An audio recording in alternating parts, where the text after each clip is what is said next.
Maybe one way would be to establish a national guideline on integrity management, and therefore they've proposed to go back home and develop a framework to that end. Essentially, it would be the sector stakeholders led by an already existing integrity management committee at national level. But the feeling of the members was that maybe it's not been inclusive enough. So it would be the integrity management committee, but as soon as it is expanded and strengthened. Human resource that we are looking at and which we've suggested that is available.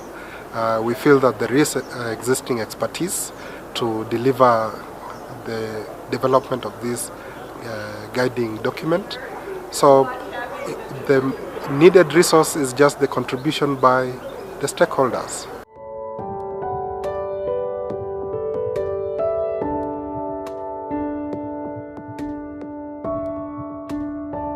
As for immediate next steps, what we came up with was not to demolish anything that is presently there, but it's important to transition.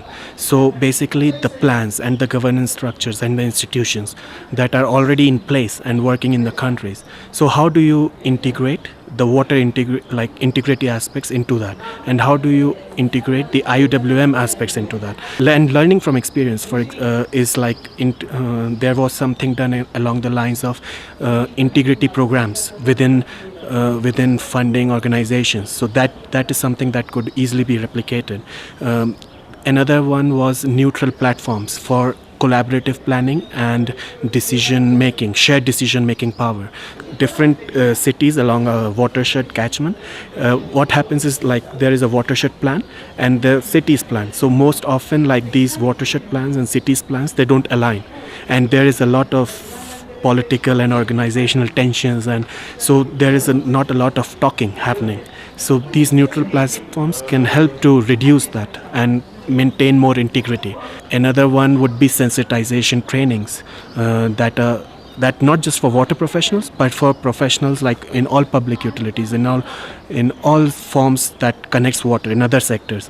So these are just 2-3 very brief next steps that we know that we can implement it just in the near future. We need is at least the regulatory commissions, the river basin organizations. We need the city planning commission, who have according to different countries and cities they are different. We need international networks and organizations who can bring in these integrity aspects.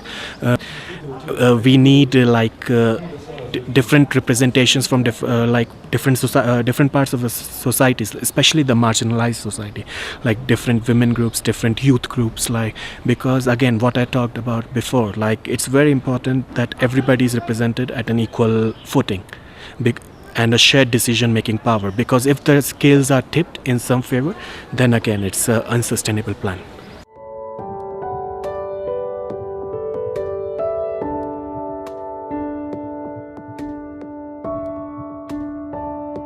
You can't engage just one side of the divide. For example, we can't just engage communities to understand existing processes at local government level, but it's important to bring both the community members who are right holders, but also have the duty bearers who are, say, government agencies to dialogue in common platforms.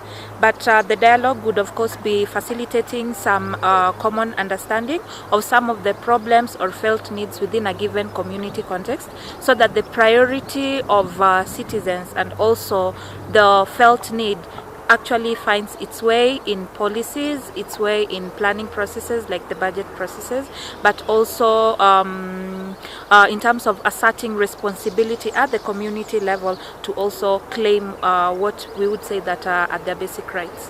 I think it's time for the NGO sector to take a step backwards maybe and to look at what is our role. Are we here to support the government to fulfill its mandate, or are we here to do our own things and bypass the government?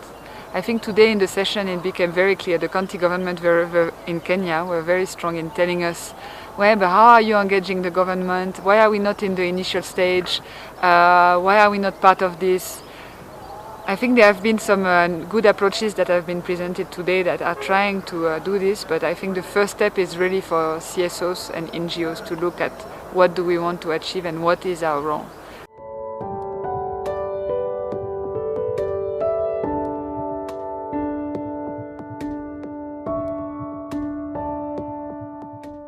Let us focus on basic principles about participation, informed voluntary consent, recognition of indigenous rights, which are all in the voluntary guidelines. And the next step is to start that conversation by applying that type of principles to water allocation. There are areas and there are situations in which we need to see how to solve conflicts. And what came out in our discussion as well is to really look at how communities have been managing these conflicts since time immemorial, thinking about their multiple water needs, about their multi-purpose infrastructure, about combining multiple sources depending on climate variability. Communities have been knowing how to buffer against climate variability since time immemorial, otherwise they wouldn't have survived. But we need the resources to better understand what communities have been doing. Customary of local water law in a holistic law has never been properly documented, except for one or two studies. Because if they were documented, it was very much from a sectoral, single-use perspective. A very simple thing is that we need to calculate at what threshold you don't get any money. That the collection costs are much higher than the revenue that you generate. The very important question is maybe by developing more water storage, we don't need to fight among a small piece of the cake. But we can enlarge the cake that is available of water available for everybody. So is water allocation and conflict resolution, can we solve it in a sustainable long-term manner by developing more storage essentially? And let's have a community of practice. Let's start communicating on lessons from one country because the issues are so similar.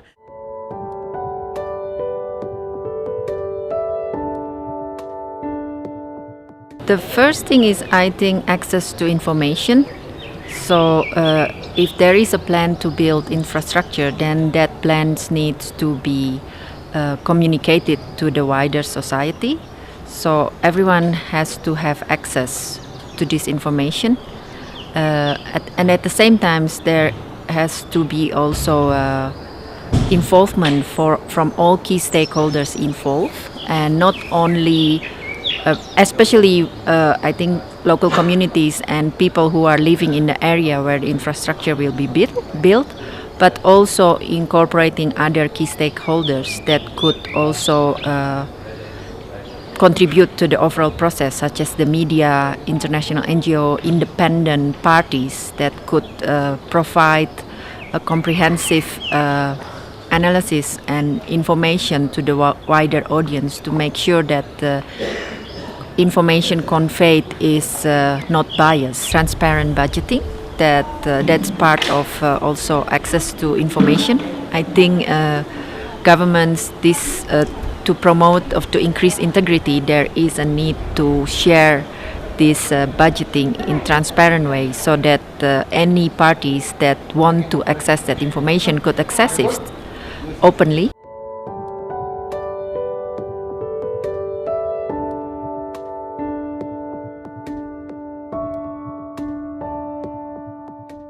Start with something which might be imperfect, but gives us also the experience and the first meaningful data to now say, okay, this is where we would like to develop this further, and which would also provide a basis for developing such proposals. For now, we would try maybe to just have a very informal community of practice, but then if we can raise additional resources, that could also be institutionalized and formalized a bit more.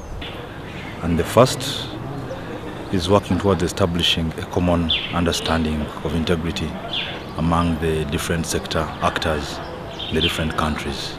And then two, would be about, through consultations, identifying the indicators that could enable the monitoring and measurement of integrity. Would be to establish the linkages with the SDG monitoring system, also the SWA partnership and the OECD water governance principles. From the start, we believe that it will be much easier to build on existing systems in order to ensure enforcement and compliance, and also some sort of incentive mechanisms that would enable participating organizations to try and be part of this. We believe that once these mechanisms are streamlined or mainstreamed, maybe by way of funds and resource allocation, it could quickly bring on board aspects of enforcement and compliance.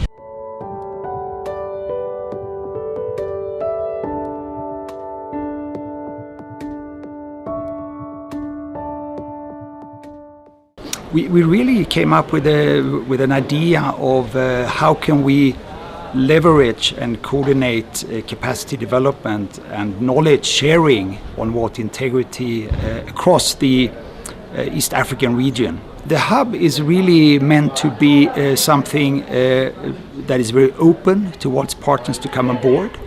And basically on the hub we establish capacities within countries in the region, as well as for regional learning and sharing of experiences. And we think that it will provide different types of benefits.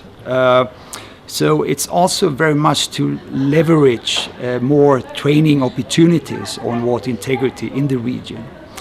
Something that came out in the discussions were, well, maybe it's not only about capacity development and knowledge sharing.